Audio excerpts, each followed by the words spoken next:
Ask, and it will be given to you. Seek, and you will find. Knock, and it will be opened to you.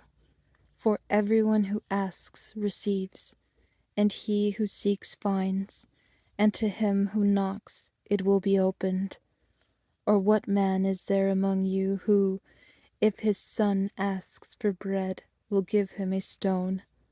Or if he asks for a fish, will he give him a serpent? If you then, being evil, know how to give good gifts to your children, how much more will your Father who is in heaven give good things to those who ask him?